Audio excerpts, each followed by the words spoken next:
In the beginning, there was a free press. Well, not really, but it sounded good. By the end of the millennium, 5 men controlled the world's media, and they all preferred plastic to paper. Yet there was one man who operated outside their control. He and his motley crew were known as the People's Democratic Republic of Television. Their mission? To bring the people the awful truth.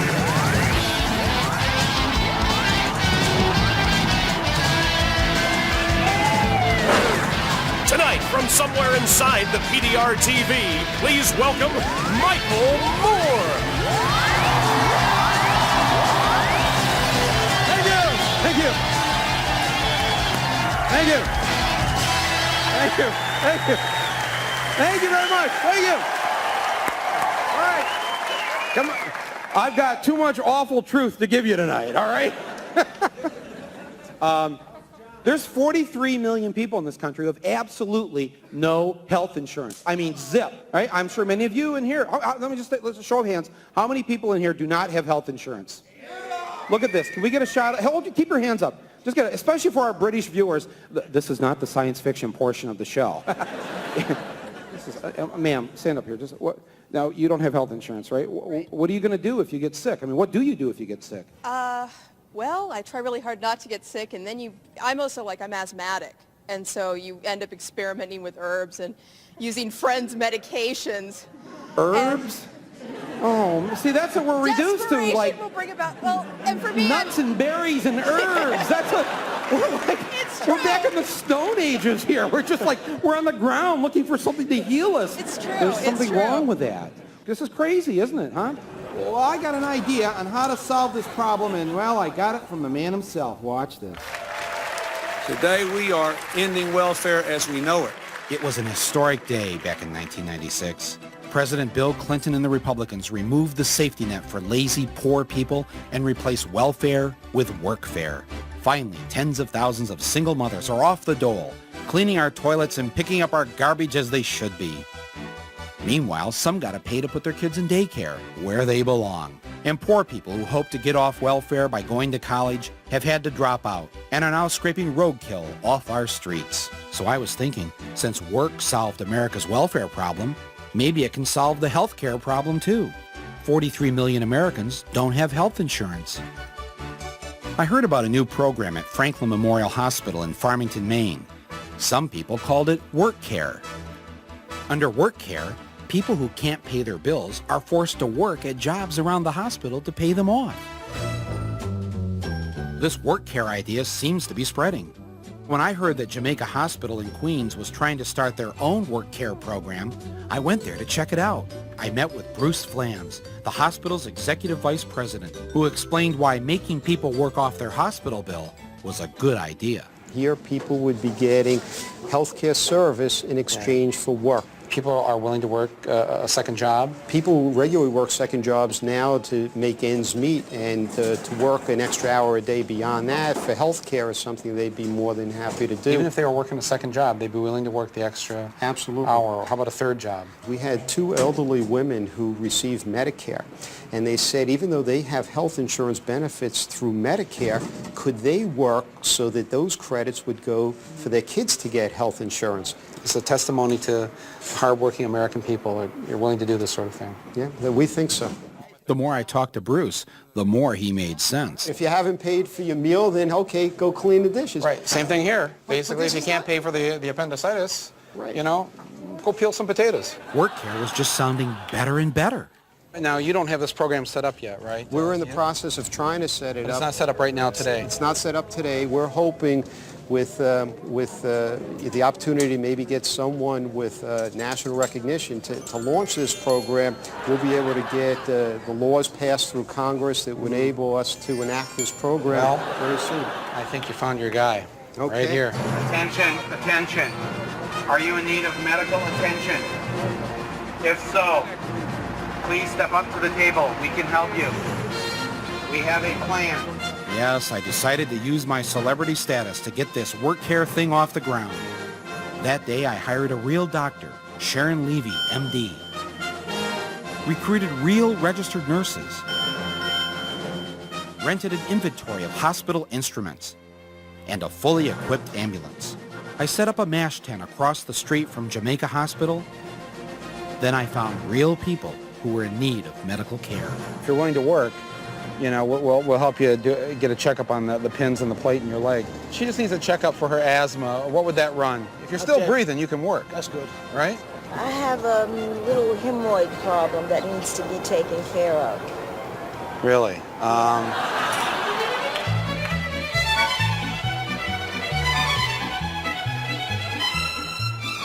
If you work for us for 8 hours peeling potatoes at $5.25 an hour, so you're going to have to work 20 nights peeling potatoes. I need to work all night. Yeah, but you know what? There's 30 nights in a month.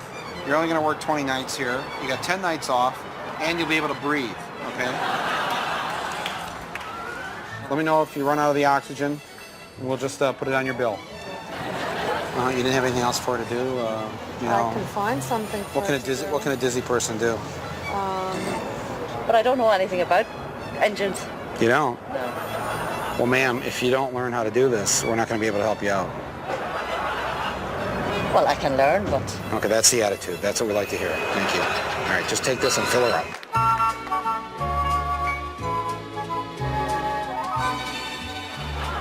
You got laryngitis? And what else is wrong with you? Oh, you're 7 months pregnant. Here. Is any of this hurt you? She has an upper respiratory infection. Oh, wait a minute. Excuse me. Have you finished the ironing yet?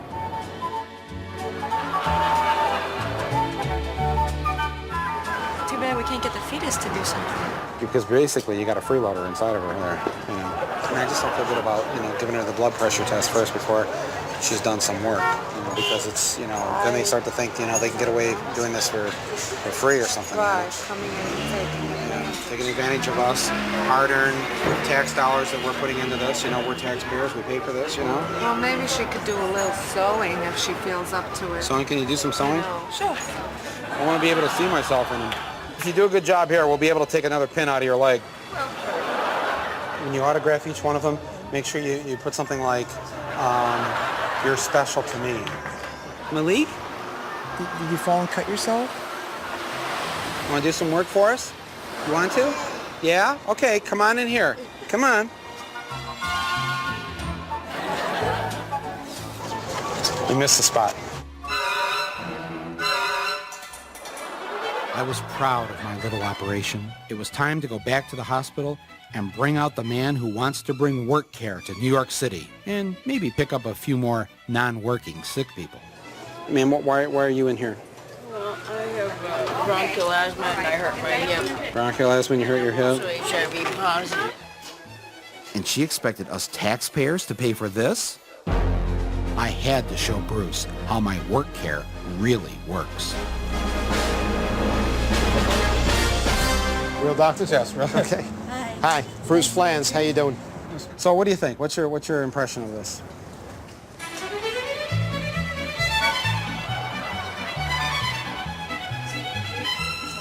Yeah, well, it simulates a real... We can't do anything too sterile out here, obviously. Right, you know? right.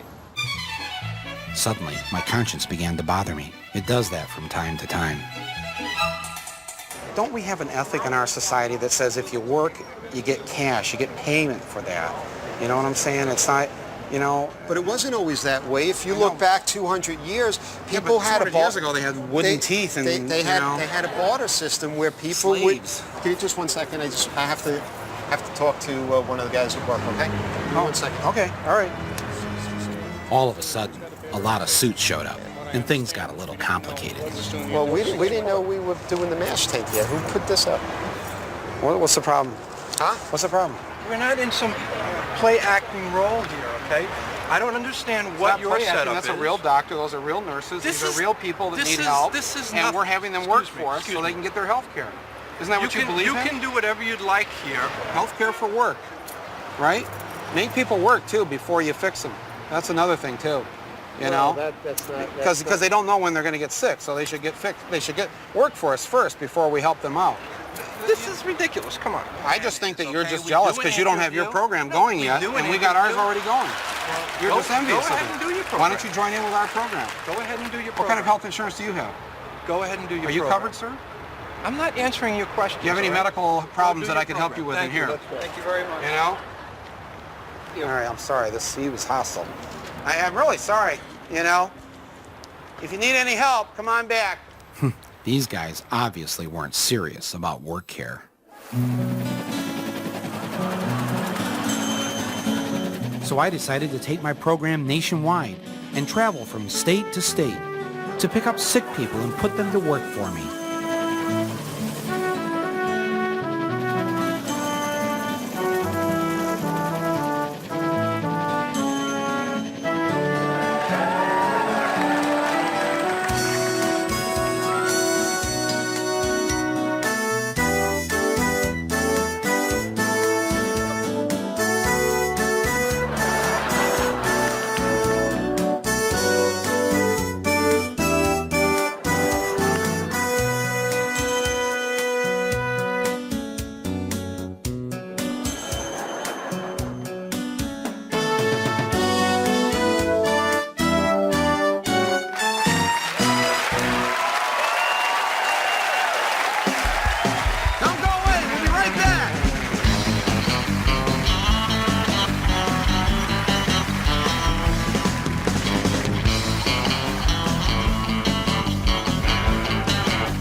Thank you very much.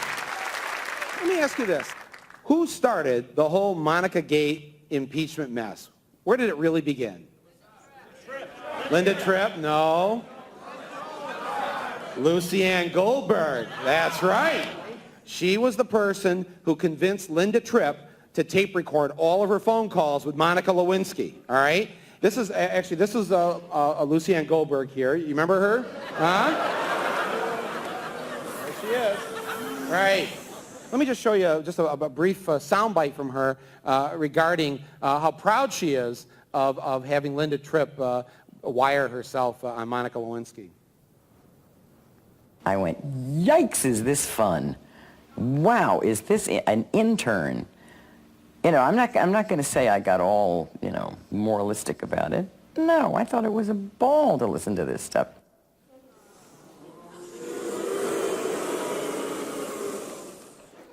This is not how we are as Americans. We should tell our British audience that we respect each other's privacy. In fact, we thought it was so important, we put it into our Constitution. It's our Fourth Amendment, right? We should not invade another one's right to privacy, right? I was on a show with her recently, on this Matt Drudge show, and I'm in the makeup room with her, and she tells me that it was her client, Mark Furman, who told her, she's Mark Furman's book agent, right? There's a dream team for you. You remember Mark Furman from the O.J. case? He's the L.A. police detective who has a particular love for a certain word that begins with N. It was Furman's idea to take a wet Q-tip and get the DNA off the dress. So Goldberg told Tripp to get into Monica's closet with the Q-tip and get it off the dress. Well, I'm sitting there, you know, in the makeup room thinking about this, and I thought, I wonder how Lucy Ann Goldberg would like it if I stole some of her DNA. So just watch what happened. Did you get made up in here? Yeah, I'm finished. You're all set with you? You're done your Me in the chair. She gave me bangs that I didn't have when I came in. That's her cup. Okay, so I thought, okay, this is what I'm going to do. I grabbed her coffee cup with the lipstick on it, put it in the bag. Then I went and got her makeup stuff. That was the piece of the sponge that was used on her, right there. I got the plastic gloves on, so everything's clean. Then I started taking her hairs out of the brush. And then when that wasn't good enough, I decided to take some hairs. Now watch this. Here we go. I pulled it. Watch this. Watch this. I pulled the hair right out. Now this is for the good of the country. I asked her to kiss me, so I... Mark Furman told me to do this. You got it? Right in the bag. She had no idea I was doing this, all right?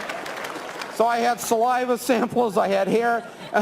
But then this guy tells me, just before I go out on the stage, that a hair or saliva sample test for DNA costs like $15,000. And you can tell by the look of the show that we... So I'm sitting there, geez, what can I do? What can I do to teach her a lesson about how important our right to privacy is?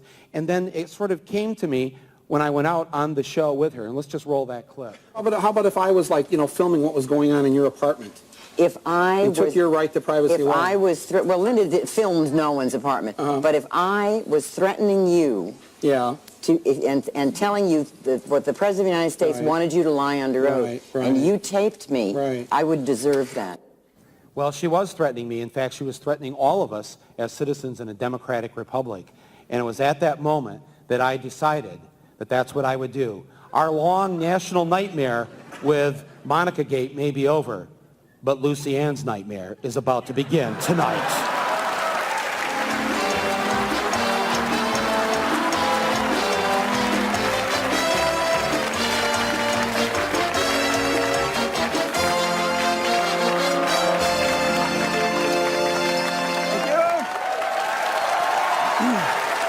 Thank you, and welcome to I See Lucy. What I have done is I have a web camera placed directly across the street from the apartment of Lucy Ann Goldberg. This is one of these new internet cameras, and if we can go to the live shot of that right now in New York City, that is the apartment, ladies and gentlemen, of Lucy Ann Goldberg. That's her living room on the left. That's her bedroom on the right. And this camera is now set up, and it's going to be on the internet live 24 hours a day, 7 days a week. Beginning tonight, Lucy Ann Goldberg loses her right to privacy. Go on the internet to www.iclucy.com, and you can keep an eye on what she is up to, all right? We'll be back again next week with I See Lucy. Here's what I want to know. Who put the word mental in fundamentalist? All right? I respect all religions, but I don't understand fundamentalists, all right? I wish they would focus more on the fun in fundamentalists than the mental part. But unfortunately, that's not the way it turns out to be. And in Afghanistan right now, a particular group of fundamentalists have taken over. They're called the Taliban. And they do a lot of, bad things. Women can't go to school. They can't show their faces in public. They torture them. They've banned a lot of things. But they've done something that personally offends me. And it has to do with my TV. Please watch. 100 years ago, the mighty British Empire tried to take over a little country called Afghanistan. But the Afghanis whipped some British butt. Then things went back to normal. In 1979, the Soviet Union invaded, and the Afghanis whipped some Soviet butt. Thanks to U.S. meddling, there was a long civil war. A religious army called the Taliban finally took control of Afghanistan. It seemed like maybe peace would finally come to a war-torn land.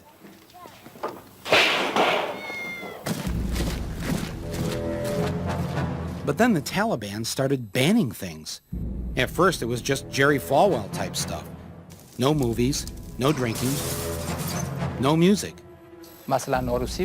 At weddings, we had music and singing, and they made us stop. But then things got really weird. Edicts were issued. No kite flying, no paper bags, no pet parakeets, no pet parakeets. And then the final straw, no more television. That's right, no more TV. They blew up satellite dishes, ripped up videotapes, and they smashed TV sets. Now, I've never been much of a drinker, and frankly, parakeets are kind of filthy and annoying. But I really love watching TV. So I paid a little visit to the Taliban. The United Nations won't let them in, but they do have an office out in Queens, conveniently located between a liposuction clinic and a fast food joint. I'm Michael Moore, and you are? How are you? Abdul Hakim Mujahid. I just wanted to go over the various restrictions that the Taliban government has imposed. The government has said that you can't have a trimmed beard like an American beard, that you have to let the hair grow. Can you explain that? All of the prophets, the messengers who came to this world, they had their beards. I mean, many people in this country who were prophets or visionaries had beards.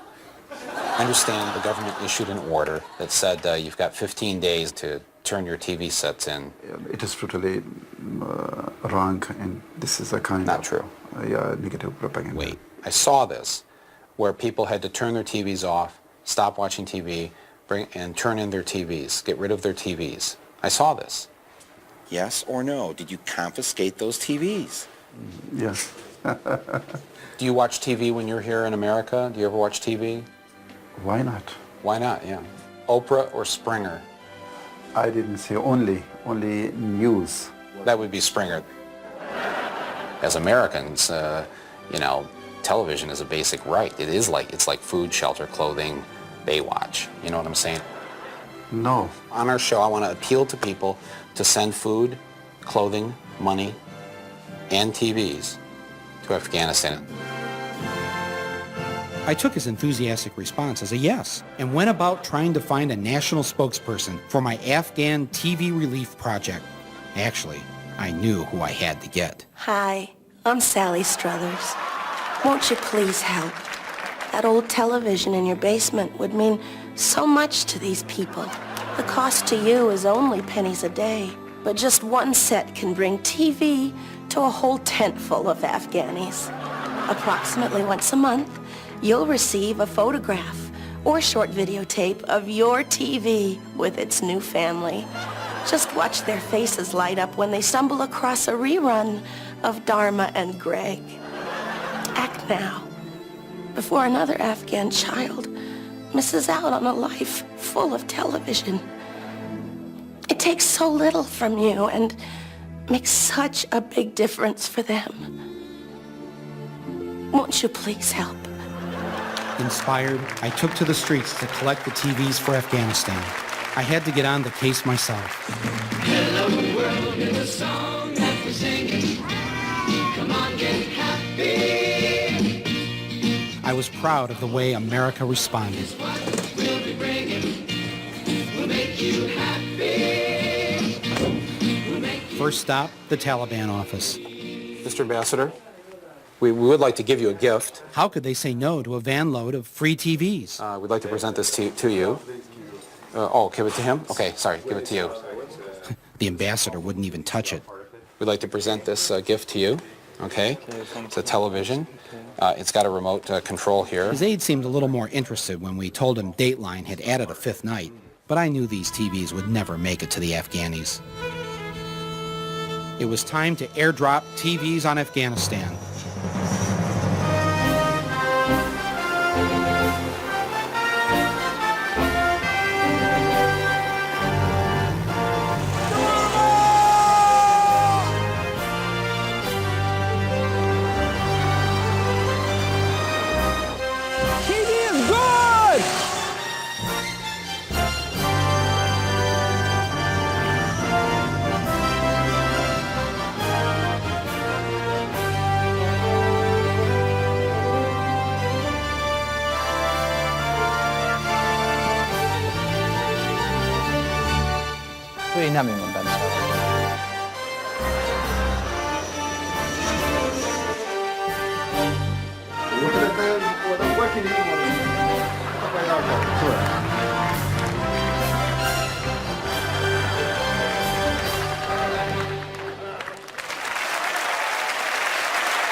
Okay, so that's our show tonight, and be sure and tune in next week where we'll check out what Lucianne is doing and a bunch of other people right here on The Awful Truth.